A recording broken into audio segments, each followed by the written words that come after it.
बिहार के मुजफ्फरपुर में 11 साल की लड़की का क्रूरता से बलात्कार किया गया और चाकुओं से गोद दिया गया।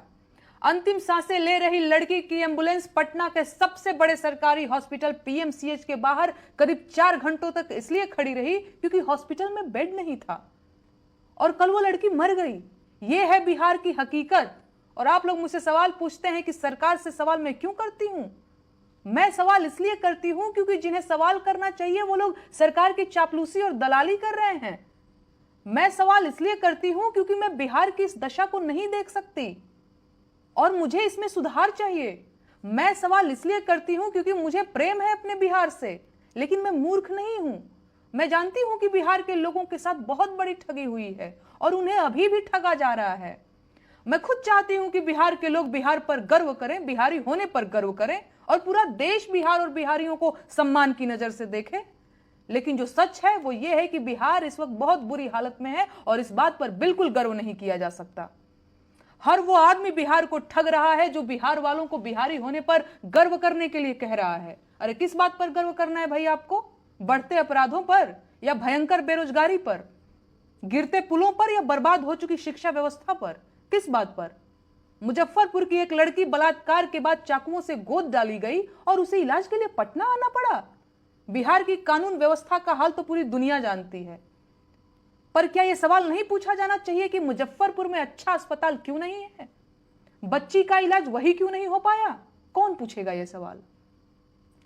मीडिया तो सरकारों की चापलूसी और कराची पर मिसाइल दागने में व्यस्त है और आम जनता मोदी जी की चुनावी रैलियों में जाकर दिहाड़ी कमा रही है। मंच पर खड़े मोदी जी का पराक्रम सुन रही है। मोदी जी की नसों में सिंदूर बह रहा है और आम जनता बिरयानी पैकेट के इंतजार में सारी बकवास सुनती जा रही है। तो मुझे बताइए अब क्या किया जाए? सवाल पूछना छोड़ दिया जाए? सत्ता में बैठे लोग तो यही चाहते हैं, इसीलिए तो एक सवाल पूछने पर एफआईआर करवाते हैं, इसीलिए तो मुझे गालियां देते हैं क्योंकि उनके पास मेरे सवालों का कोई जवाब नहीं है। इसीलिए तो वो सवाल पूछने वाली सारी आवाजों को लालच देकर और डर दिखाकर बंद कराना चाहते हैं। मुझे बताइए, मोदी जी की नसों में सिंदूर बहने से बिहार की स्वास्थ्य व्यवस्था कैसे ठीक होगी? क्या मोदी जी की नसों का सिंदूर उस बेटी की जान वापस ला सकता है जिसको बलात्कार करके मार दिया गया? उस बेटी की मौत की जिम्मेदारी सरकार के मत्थे क्यों नहीं मढ़ी जानी चाहिए? उस बेटी की मौत उन सबके सिरों पर मढ़ी जानी चाहिए जो सरकार से अच्छे अस्पतालों की मांग करने की बजाय बिना बात बिहारी होने का गर्व करते रहे। और वो सारे कलाकार, लेखक और नेता भी इस पाप में भागीदार हैं जिन्होंने सरकार की चापलूसी की और बिहार वासियों को ठगने में सरकार की मदद की। बिहार के लोगों के पास क्या नहीं है? मेहनत करके शहरों को महानगर बना दिया। देश चलाने के लिए हजारों आईएएस बिहार ने दिया। देश को विद्यापति और वशिष्ठ नारायण सिंह जैसे विद्वान बिहार ने दिया। कलाओं की धरती है बिहार।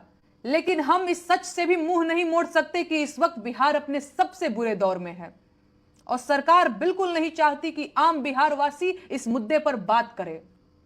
सरकार पूरी ताकत लगा रही है कि बिहार का चुनाव बिहार के मुद्दे पर न होने पाए।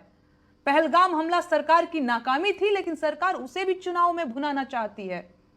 बिहार के लोगों को यह बात गांठ बांध लेनी चाहिए कि बिहार की असली समस्या बेरोजगारी, अशिक्षा, खराब स्वास्थ्य व्यवस्था, खराब अस्पताल, खराब शिक्षा व्यवस्था, बढ़ते अपराध और भयानक भ्रष्टाचार है। बिहार के लोगों को इन्हीं मुद्दों पर न सिर्फ वोट देना होगा बल्कि बिहार की इस दुर्दशा पर सवाल भी पूछना होगा।